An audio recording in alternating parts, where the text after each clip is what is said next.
Madame, mademoiselle, monsieur, bonjour et bienvenue dans ce magazine où nous poursuivons notre découverte de la gestion des différents traumatismes auxquels tout être humain peut être confronté tout au long de sa vie. Et pour en parler, je suis heureux de retrouver le docteur André-Marie Masson, qui est psychiatre, psychothérapeute, docteur en sciences médicales et maître de conférences à l'Université de Liège et qui a publié un livre en décembre 2020, « Saisir sa vie, entre émergence et transition, nous dessinons notre trajectoire ». Docteur Masson, bonjour. Bonjour. Je voudrais, vous avez brièvement dans la première émission abordé la question à un moment donné du perfectionnement. Je voudrais bien un peu revenir sur cette notion-là parce que vous y consacrez un moment important dans votre livre. Donc du perfectionnisme. Perfectionnisme, pardon, oui. Donc il s'agit ici, dans la notion de perfectionnisme, qui peut prendre pas mal de, comment dirais-je, d'évaluations différentes, il s'agit surtout de souligner la tentative de contrôle que le perfectionnisme est destiné à nous procurer.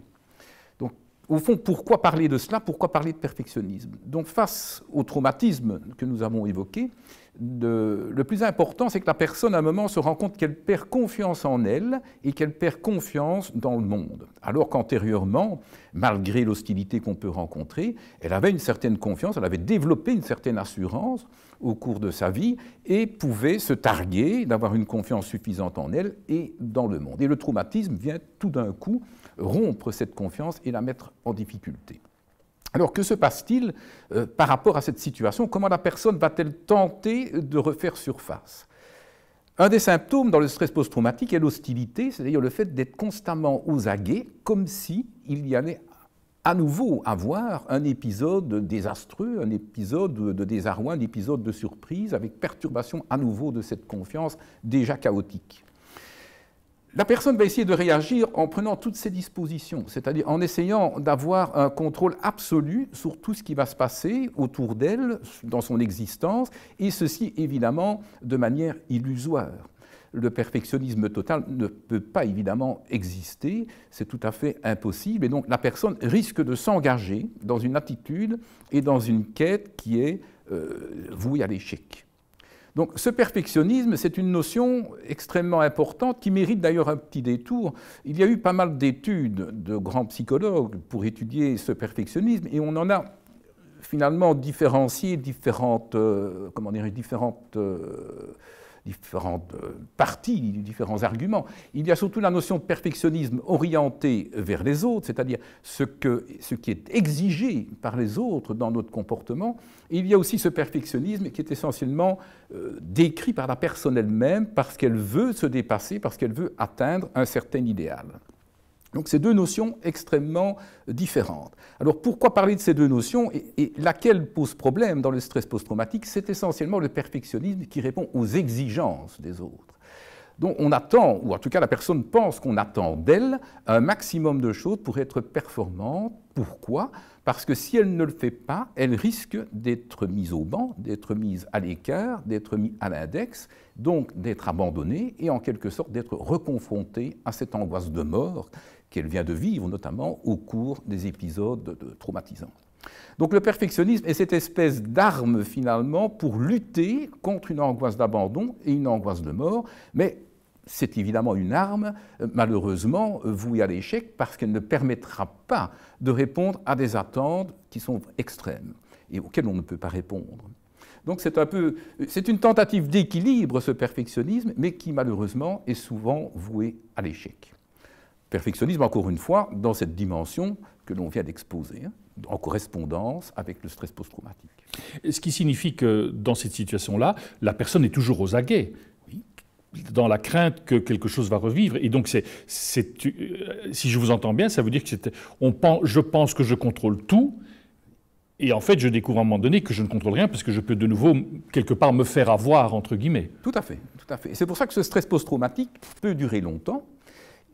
Même dans son apparition et dans ses symptômes aigus, ça peut persister quand même pas mal de temps, mais il va aussi laisser des traces, il va laisser des cicatrices, et à chaque épisode traumatisant ultérieur, quel qu'il soit, il peut y avoir reviviscence de ces traumatismes antérieurs. Et donc, de fait, l'hostilité, ce sentiment donc qu'il peut toujours se passer quelque chose de désagréable et qui entraîne une tentative de contrôle total sur les événements, donc ce perfectionnisme qui est engagé dans le contrôle total, est en quelque sorte illusoire. Et c'est pour cette raison, évidemment, que les traces post-traumatiques persistent aussi longtemps et peuvent toujours être ravivées à l'occasion d'autres événements perturbants. Mais alors, un patient qui, justement, qui vient vous voir, qui a fait tout un chemin et puis que, voilà, revit un nouveau traumatisme, finalement, c'est presque une bonne nouvelle parce qu'il ne l'a pas vu arriver et donc ça veut dire qu'il n'était plus tout à fait dans le contrôle, si je vous entends bien. Mais je ne pense pas que ce soit une bonne nouvelle, parce que ce qui est extrêmement perturbant dans le traumatisme, c'est son effet inattendu, c'est le fait d'être surpris. À partir du moment où les gens s'attendent à être éventuellement agressés, il y a déjà beaucoup moins de risques de faire un stress post-traumatique. C'est parce qu'ils ne s'y attendent pas qu'il y a cet ébranlement de la confiance en soi et de la confiance qu'on avait dans le monde. Si on s'y attend, mais en quelque sorte on se protège, et on protège cette confiance en soi et dans le monde.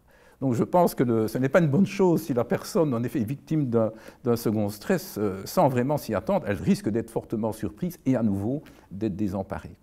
Et là, si je vous entends, ça veut dire que le cumul des traumatismes peut alors quelque part refaire vivre les traumatismes antérieurs. Oui, tout à fait. Maintenant, je pense qu'il y a aussi différents aspects, il y a différentes personnalités. Je pense que toute une série de personnes soumises à des traumatismes importants ne vont pas nécessairement développer de stress post-traumatique. Si vous prenez par exemple des gens qui travaillent comme pompiers ou comme militaires ou que sais-je, beaucoup qui sont pourtant dans des situations extrêmes ne vont pas nécessairement développer de stress post-traumatique. Peut-être parce qu'ils s'y attendent, peut-être parce qu'il y a une forme d'habituation par rapport à ce qui pourrait survenir, mais peut-être aussi parce qu'il y a des profils de personnalité qui leur permet de faire face à ces différentes situations.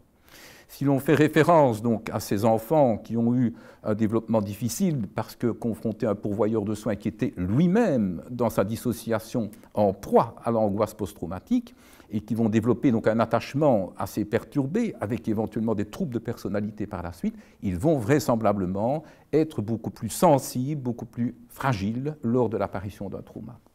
Justement par rapport à ces personnes-là, parce qu'on est dans les premiers mois de la vie humaine, un travail thérapeutique est possible et on peut remonter si loin pour pouvoir recorriger la trajectoire d'une vie.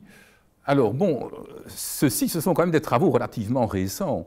Cette périnatalité et les problèmes que l'on peut y rencontrer, et cette notion de trauma, c'est quelque chose qui a été développé au cours des dernières années. Ce n'est pas quelque chose qui remonte dans la nuit des temps. Alors dire que l'on peut intervenir, certainement, il y a certainement moyen de permettre à ces mères en difficulté déjà d'affronter leur propre désarroi, qu'elles ne connaissent peut-être pas, sur lequel elles n'ont pas nécessairement mis de mots. Il y a certainement moyen de les aider et de leur permettre finalement d'avancer aussi dans leur existence, parallèlement au développement de leur enfant. Et ça c'est pour la mère, mais l'enfant lui-même, est-ce qu'avec un travail, il peut lui-même arriver à retrouver sa propre identité ? Voilà. Alors là, nous sommes confrontés justement à des grands pans, je dirais, de la psychiatrie, qui sont les troubles de personnalité ou les troubles psychotiques, qui peuvent être en lien avec un attachement extrêmement perturbé, comme on vient d'en parler.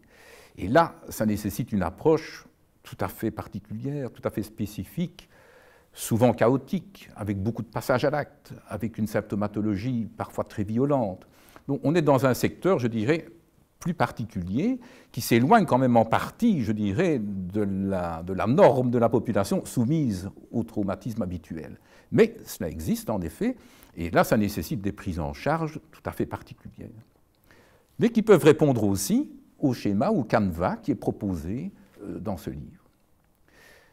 Je peux peut-être en parler. Oui, tout à fait, oui. Donc la suggestion, finalement, pour permettre à ces personnes soumises au trauma, c'est de ne pas s'arrêter à la situation qu'elles viennent de vivre, mais de continuer à avancer, de continuer à s'exposer, de manière à rencontrer de nouvelles situations qui va leur permettre finalement de redévelopper une confiance en soi, de redévelopper une confiance dans les autres. Donc c'est toujours la confrontation à l'autre qui, à un moment, peut rendre cet autre beaucoup plus positif vis-à-vis de l'expérience de la vie. Et cela, qu'il y ait un trouble de personnalité ou non, que ce soit une existence plus ou moins normative ou non, c'est extrêmement important. Donc c'est toujours aller de l'avant, rencontrer un nouvel espace, parce qu'au sein de cet espace, il y a la différence que l'autre apporte, et cet autre qui, à travers sa différence, va aussi nous renvoyer à notre propre différence, et au fond nous donner les armes pour lutter contre nos difficultés personnelles.